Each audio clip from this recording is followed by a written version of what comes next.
single morning.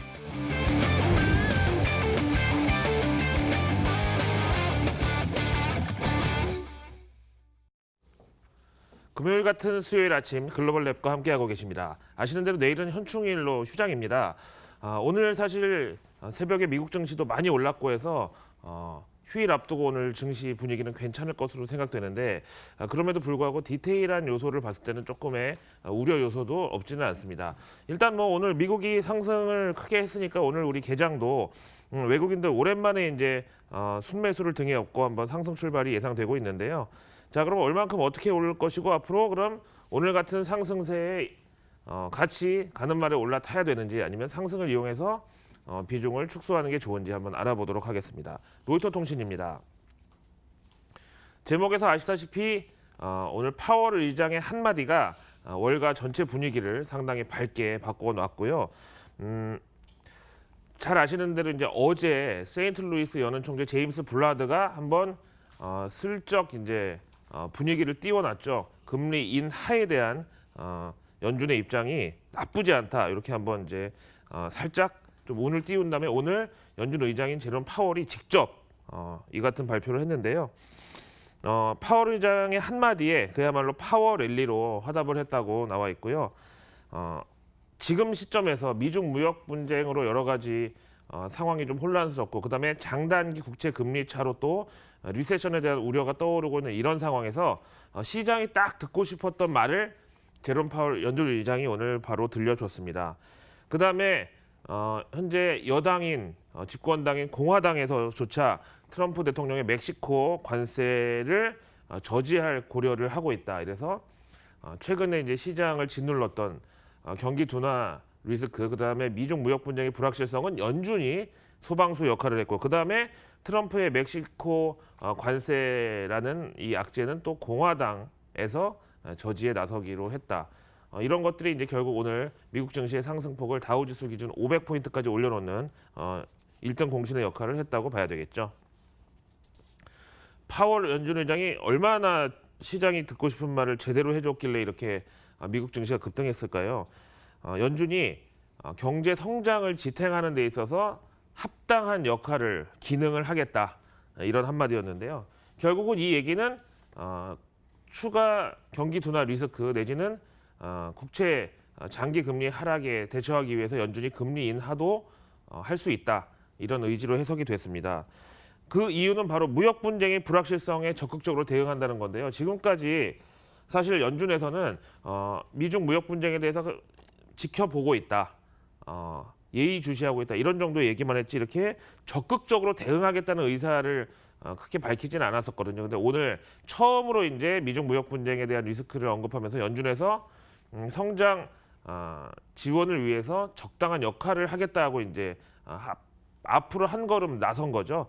여기에 이제 월가는 금리 인하의 분위기를 느꼈다면서 상당히 좋아했고요. 최근에 미중 무역 분쟁 상황은 물론이고 시장 동향, 그러니까 주식시장, 채권시장 그리고 상품시장에서 금 가격의 이상 급등 현상 등등을 모두 긴밀하게 주시하고 있다. 그래서 이런 시장 상황의 어떤 요소들이 연준의 금리 인하가 필요하다는 판단을 확실하게 지지해 준다면 나는 그렇게 할 수도 있다. 이런 발언이었죠. 그래서 여기에 이제 오늘 시카고에서 연설을 했는데 이 행사에 참석한 참석자들은 연준이 금리 인하가 임박했다는 시그널을 주었다. 이렇게 약간 아전인수격으로 해석을 했습니다. 다음 내용 보겠습니다. 역시 블룸버그에서도 이 얘기를 다루고 있는데 파월이 금리 인하 가능성이 열려 있다라고 언지를 줬다. 이렇게 해석했고요.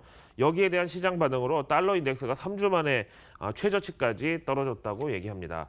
그런데 이제 최근 우리나라 환율을 봤을 때 달러 약세보다 원화는 약세가 강도가 더 커가지고 환율의 상승세가 계속 이어져 왔는데 오늘 같은 날 한번 달러 롱스탑과 함께 뭐 환율이 조금 떨어지는 것도 기대를 해볼 수가 있겠습니다.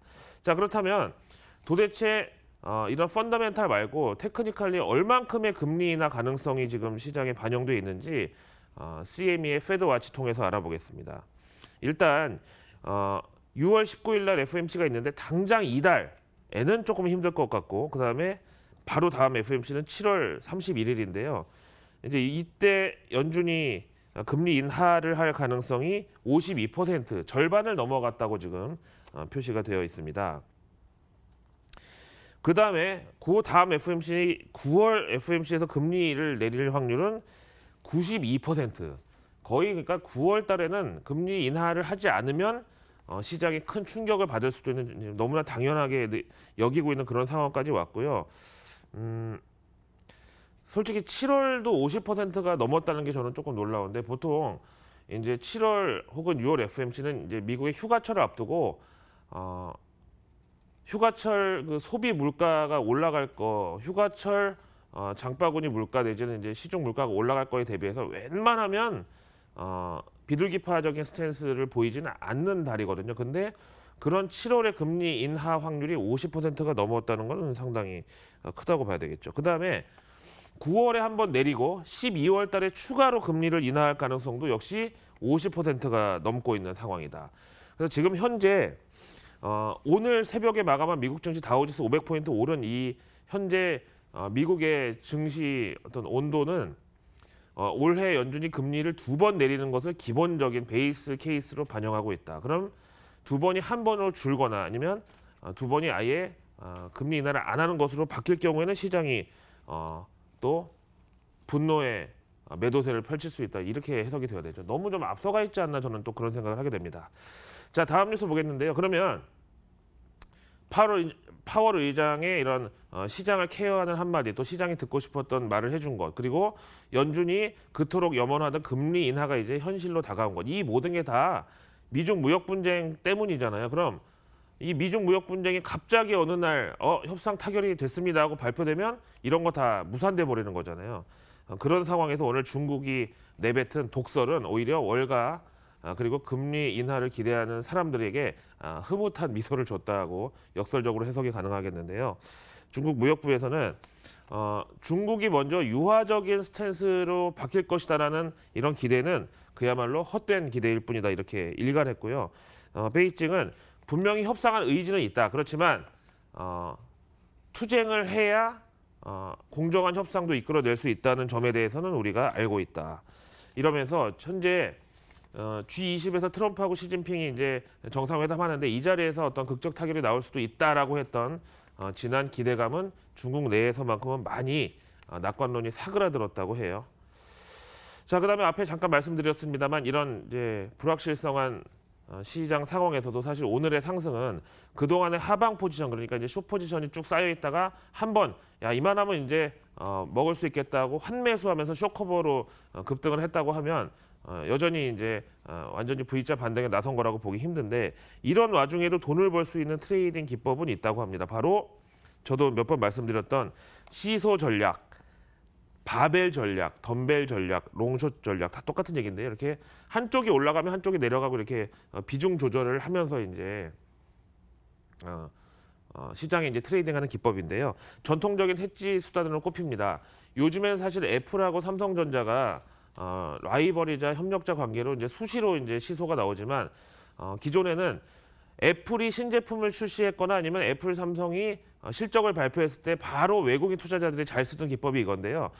애플을 내려놓고 삼성전자 비중 확대하고 또 삼성전자에 대해서 실적이 조금 우려스러울 때는 삼성전자 비중 축소하면서 애플 늘리고 이런 식으로 하면 결국은 돈을 번다는 건데요. 이렇게 미중 무역 분쟁의 불확실성 상황에서는 이게 지금 보시는 대로 닷컴 버블 붕괴됐을 때 2000년대 초반이었죠. 그 다음에 서브프라임 모기지론 사태 통해서 검증된 게 뭐냐면 금, 은 같은 귀금속하고 원유하고 두 개를 가지고 이제 시소를 타는 건데요. 요 빨간 선으로 표시되어 있는 이 주간에 보면은 공통적으로 금하고 은은 5.2%가 올랐고 유가는 평균 8.7%가 내렸대요. 그럼 요 구간이 지나면 반대로 금은을 비중 줄이고 유가, 원유 비중을 확대하고 이런 식으로 하면 돈을 벌 수 있다라고 해요. 그도 그럴 것이 앞에서 이제 김민지 앵커 시황 보니까 금이 오르는 날은 유가가 하락하고 요즘 이런 현상이 뚜렷하게 나타나고 있는 것으로 보여집니다. 어쨌든 오늘 이 파월 랠리 우리 한국 증시 외국인들도 한번 오랜만에 같이 즐겨볼 것으로 기대하고 있는데요. 어쨌든 외국인들의 투심은 과연 오늘 하루짜리 랠리로 끝일 것인지 아니면 지속적인 이제 비중 확대와 저가 매력에 베팅할 것인지 월가 인터뷰 통해서 알아보기로 하겠습니다.